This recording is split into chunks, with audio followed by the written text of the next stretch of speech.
मध्ये मावळ परिसरात वाघजाई मातेचं स्वयंभू असं मंदिर आहे।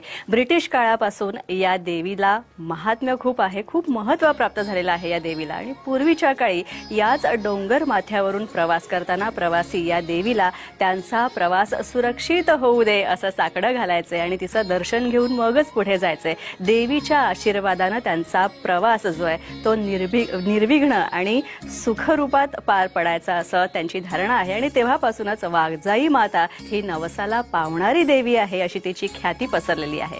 एक वाघ या देवीच्या समोर रोज येऊन बसत असे आणि त्यामुळेच या देवीचं नाव ही वाघजाई देवी असं पडलं असावं अशी स्थानिकांची आणि इथल्या पुजाऱ्यांची धारणा आहे। नवरात्रीचे 9ही दिवस भाविक या देवीच्या दर्शनासाठी नेहमी येत असतात। या देवीचं महत्त्व असं आहे की ही नवसाला पावणारी देवी।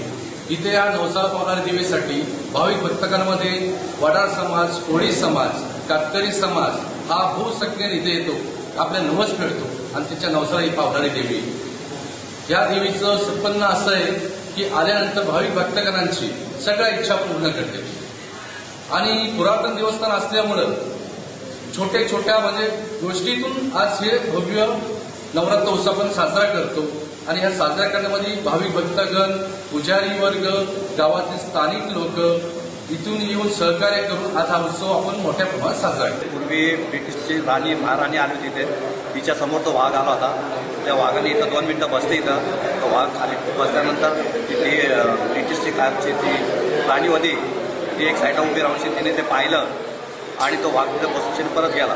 त्याच्यापूर्वी इथं भजन कीर्तन असायचं, जेव्हा दरवर्षी तो नवरात्रामध्ये वाघ यायचा आणि इथं 5 मिनिटं बसून जो आता पुतळा आहे वाघाचा त्या पोझिशनमध्ये बसायचा आणि तो निघून जायचा।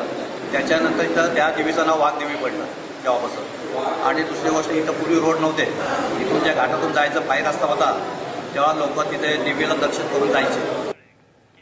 यानंतर